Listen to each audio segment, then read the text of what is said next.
Shalom Yasharallah, my name is Officer Ahhad of Dade Zion under Chief Priest Kahan and Chief Minister Shalimah.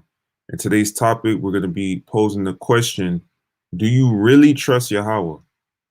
Do you really trust the Most High? Right? So we're going to go right into it. First scripture we're going to bring out is Colossians chapter 3 and verse 17. And whatsoever you do in word or deed, do all in the name of the Adon One Yahawashi, giving thanks to the Most High and the Father by Him. So everything we say, everything we do, we keep in mind the name of the Most High, His reputation, teaching His word in sincerity and truth, right? So let's get right into it. Proverbs chapter 3 and verse 5. Trust in the Most High with all thine heart, and lean not unto thine own understanding. Right? So that's what we do a lot. We lean onto our own understanding, our own mind, right? We're convinced that we know it all, that we have it all figured out, right? But our mind is really limited, right? Our ego convinces otherwise, convinces that we have it all figured out, but in reality, we're limited. We can't predict the future.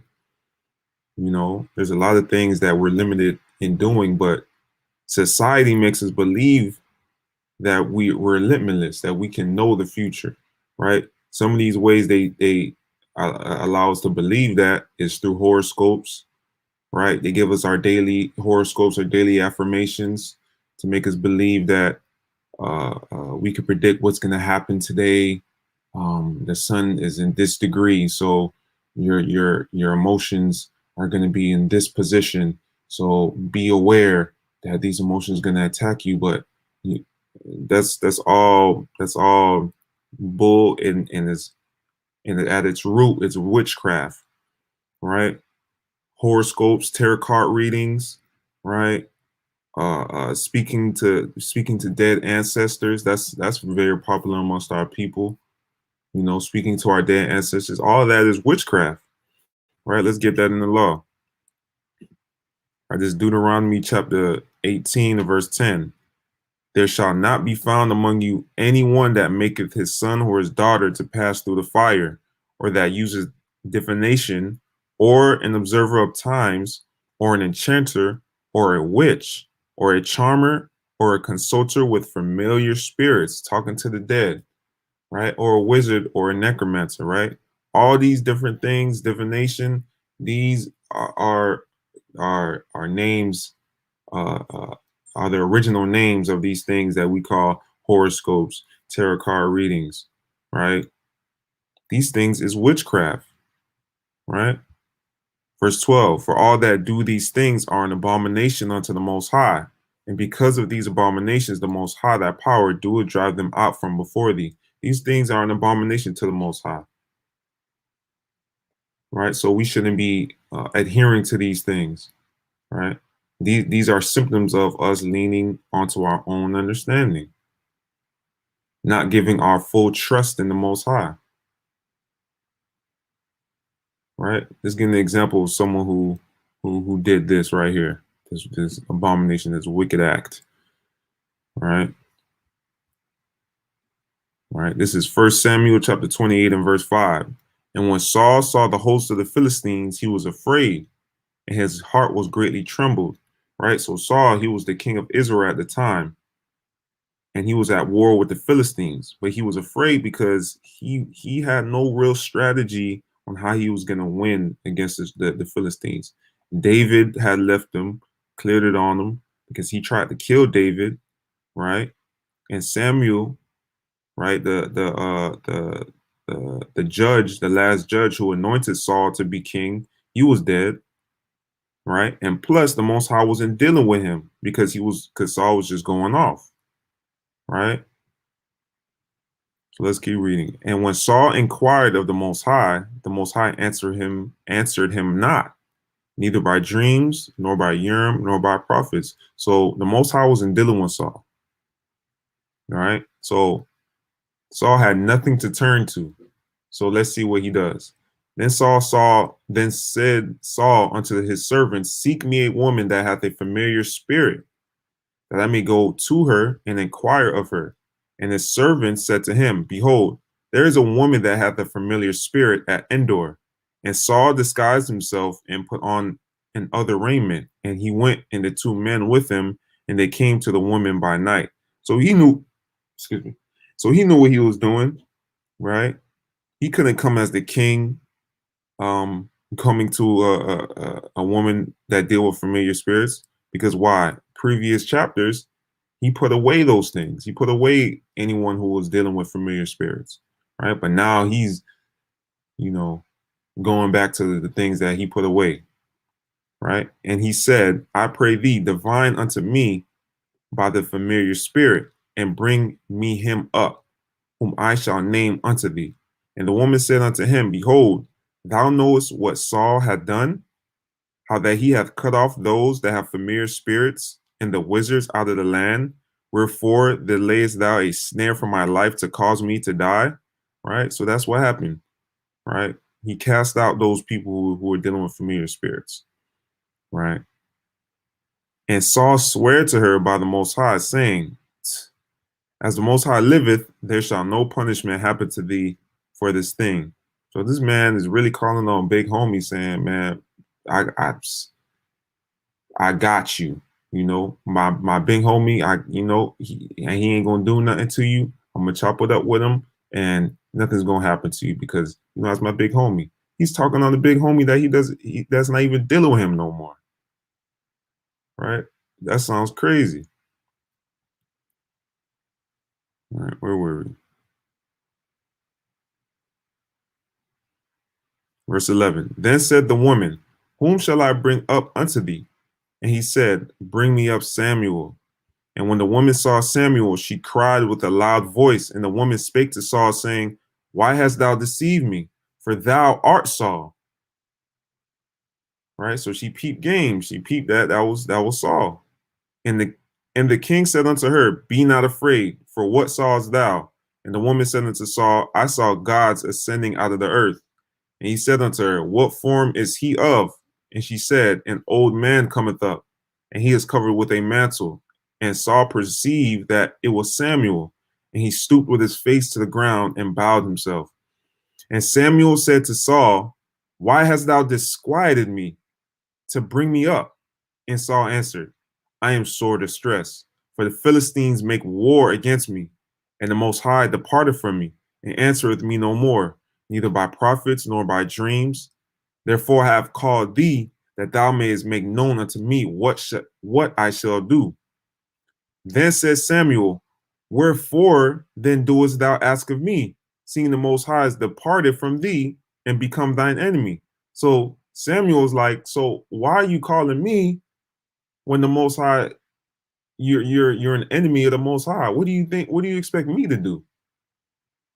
Right? I'm not the Most High, right? And you calling me, right? And the Most High have done to him as he spake by me. For the Most High hath rent the kingdom out of thine hand and give it to thy neighbor, even to David. Because thou obeyest not the voice of the Most High, nor executest his fierce wrath upon Amalek, therefore hath the Most High done this thing unto this day. Moreover, the Most High will also deliver Israel with thee into the hand of the Philistines. And tomorrow shalt thou and thy sons be with me. And the Most High also shall deliver the host of Israel into the hand of the Philistines. So, actually, let me finish that up. No, that's it right there. So, Saul, he thought that he was going to be able to go to this woman and deal with familiar spirits, get the answers that he needed from Samuel, Salakia, so he may win this war against the Philistines, knowing that he shouldn't be dealing with familiar spirits, knowing that the Most High is not with him. Right? That boy thought he could deal with familiar spirits and prosper, but he failed terribly. And what happened? He just got news that the Philistines, him and his children is going to be put in the hands of the Philistines, and he's going to be with him, Samuel. Right? He's going to be, the way he worded it is so hilarious. He said, "And tomorrow shalt thou and thy sons be with me." That's a gangster way of saying, yeah, you going to die. You're going to be right there with me. You're going to be in the same form that I'm speaking to you in. That's gangster right there. All right, so we see where dealing with witchcraft gets you. It gets you nowhere. You're basically giving yourself a death sentence, right? His pride is the only thing he had left after he had nothing to turn to.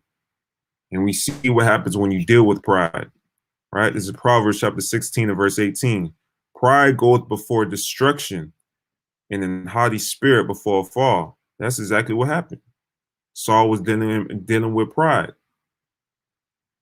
He felt as though he didn't need the Most High, right? He didn't need David, right?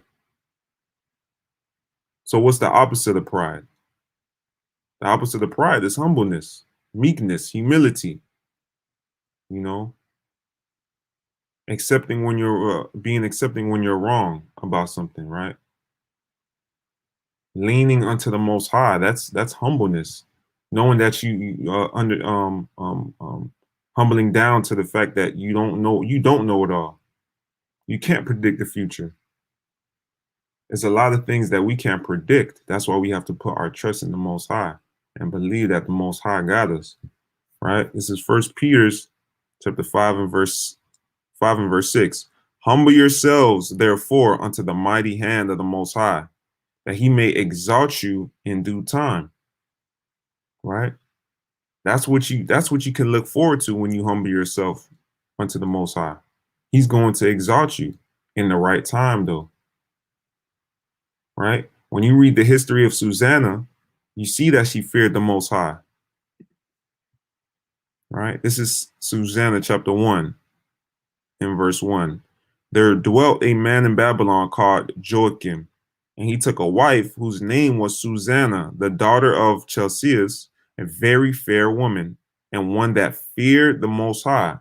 So what does it mean to fear the Most High? We went over that in a couple Wednesday wisdom classes before. It means to keep the Most High's commandments, according to Deuteronomy 6 and 1 and 2. Right? So she feared the Most High. Right? Verse 3, her parents also were righteous and taught her daughter according to the laws of Moses. So she knew the laws, she kept them. Right? Right? She was a good wife to her husband. Right? A pillar of rest. Right? The Proverbs 31. You know what I mean? But when you continue to read the story, right? When the two judges tried to bear false witness to her and cause her to be put to death, what did she say? Right? Because these two judges were dealing in wickedness, right? But they were in such a high position that anything they say goes. Anything they say is the truth, right? So when they bear false witness and she was about to be charged with that crime of adultery and be put to death, right? What'd she say? Verse 35. And she weeping looked up toward heaven, for her heart trusted in the Most High. Her heart trusted, her mind, her soul trusted in the Most High. Because she knew that she was being accused, even though she couldn't prove it.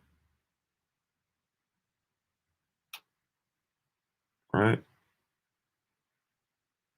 She still trusted in she still trusted in the Most High. Right?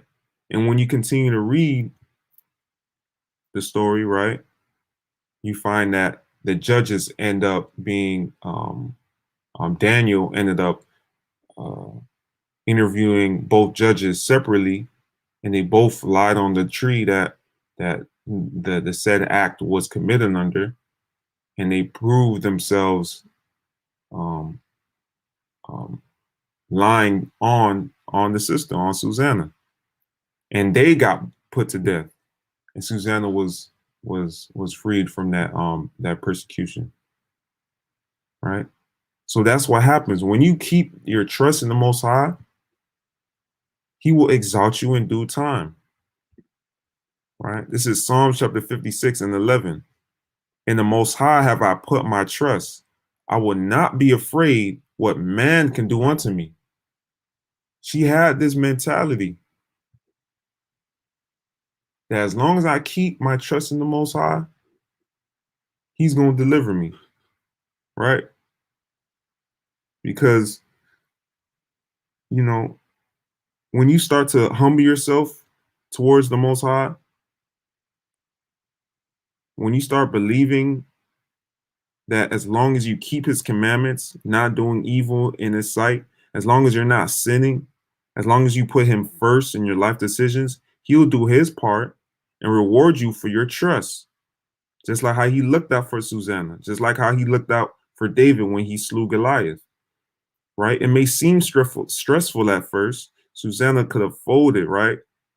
Right? Because the situation on the surface was completely out of her control. There was nothing she could have said. There was nothing she could have done to get herself out of this death sentence, right? Yet, because she trusted the Most High delivered her out of the situation alive. Because the Most High is a just power, right? The Most High is a just power. Let me get that in 2 Thessalonians, the ESV version, right?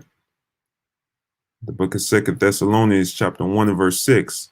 Since indeed the Most High considers it just to repay with affliction those who afflict you. So the Most High is a just power, right? She was about to be put to death, but the Most High flipped the script on them boys, and now they got put to death, right? Because the Most High is a just power, right?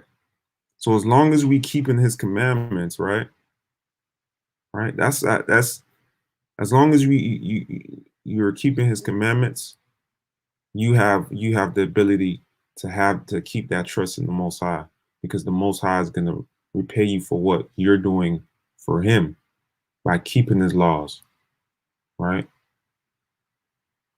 Putting them first in your life decisions. Let me actually get that.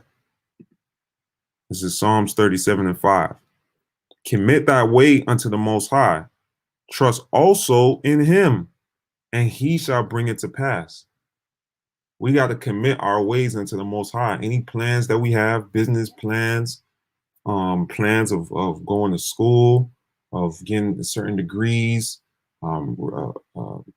reaching a certain point in our careers, we got to commit our way unto the Most High, right? We got to have the Most High somewhere in the plan, right? Whether it be having time to study, you know, whether it be, praying more, just putting more time towards him, you know, so he may right your steps, right? Because he will bring it to pass. He will bring your goals and your aspirations to pass as long as you trust in him, right?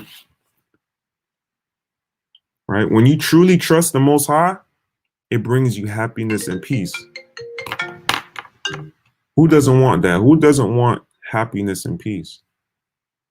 Right? Because this world can get very stressful. Ecclesiastes 7:7, I believe, it says, oppression maketh a wise man mad. So we have reasons. We have reasons why we'll be in an angry state, because we see the condition of our people, right? But when we trust in the Most High, it brings us happiness, right? Proverbs 16 and 20. He that handleth the matter wisely shall find good, and whoso trusteth in the Most High, happy is he. Right? When you keep his commandments, that's why I believe in 1 John. I'm going off. Set scriptures I had. When you read 1 John 5:3,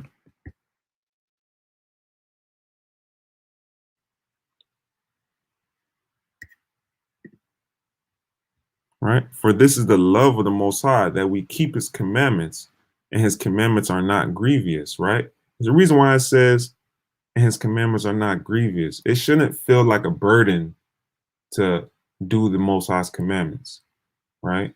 Because when you keep his commandments, you're showing that trust that you have in the Most High, right? The Most High is going to return, you know, the he's going to return the actions of basically return the favor of you putting your trust in him, right? By the things I mentioned before, right? The things that you want to do, it will come to pass, right?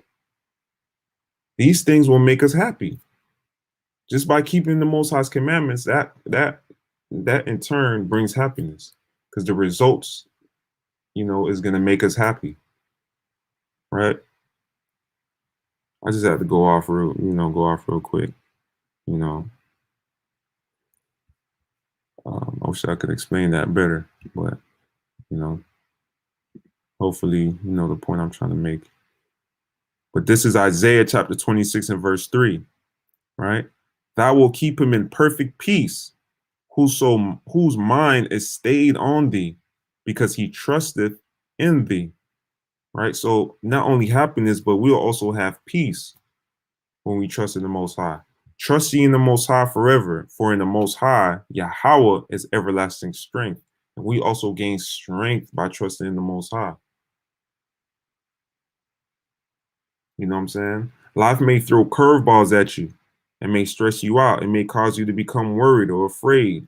All these emotions arise, right? But as long as you trust the Most High, he will bring you peace. He will give you that strength to overcome these things, right? To become above all these feelings. Imagine being in an emotional tornado, right? Everything's going against you. People, your loved ones, the person at your job that's just so annoying, right? And he or she is on level 10 today, right? But you being at peace at this, but imagine you being in that situation, but being at peace at the same time, right? That's what happens when you put your trust in the Most High, right? This is Psalms chapter 56 and verse 3. What time I am afraid, I will trust in thee, right? People may look at you crazy for putting so much trust in someone you can't see, right? But they can't see the air that they breathe, yet they rely on that to keep them alive.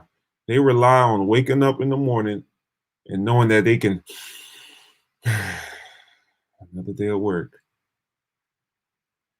another day in this captivity, right? They don't know that the Most High woke them up just now. They don't know that that breath that they just took, they needed that to be able to even utter whatever word that came out of their mouth, right? They don't acknowledge the Most High in these things, right? Yet they rely on these things,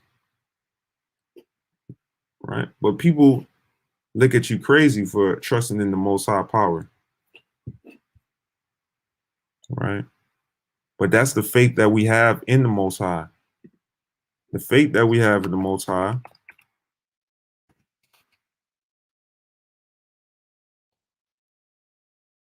is what allows us to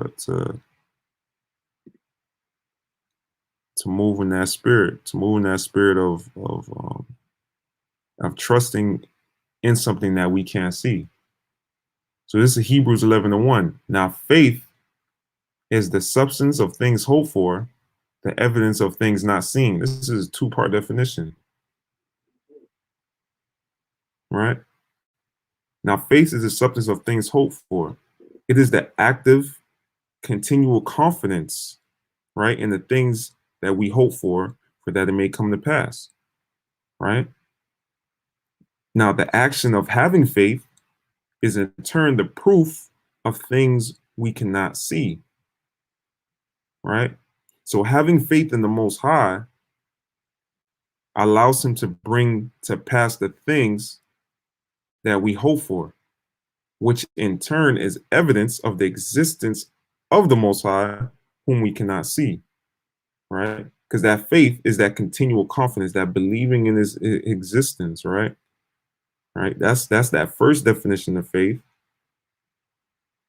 But then the Most High bringing to pass the things that we hope for, right, is the proof of that of his existence, right? Because we cannot see the Most High, but yet we see his manifestations, right, in our lives, and that's why we keep that faith,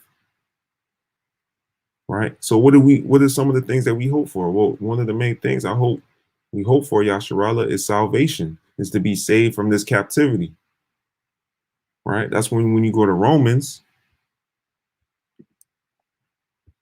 8:24, for we are saved by hope, right? But hope that is seen is not hope. For what a man seeth, why doeth he yet hope for? All right. So that hope for salvation, that hope that we have for salvation is what saves us. How? Because in order to be saved, we got to be keeping the Most High's commandments. Right? If we keep the Most High's commandments, then in turn, he will allow us to be saved. We're still in this walk. No one knows if they're going to be saved at the end. No one knows who's going to be the 1/3 or the 144. But as long as we keep in his commandments, we can have that hope. And that hope is going to be what saves us, right? But if we hope for that we see not, then do we with patience wait for it. Because we all in this captivity waiting every day together. Some elders been in this truth for 30, 40, 50 years waiting for Yahawashi to come back, right? For that hope. That hope keeps them going, right? So I just want to close out with this last scripture, Proverbs 30:5. Every word of the Most High is pure. He is a shield unto them that put their trust in him. Right? So let's continue to stay in the words of the Most High and continue to keep his commandments, because his word is a shield to those who put their trust in him. Shalom.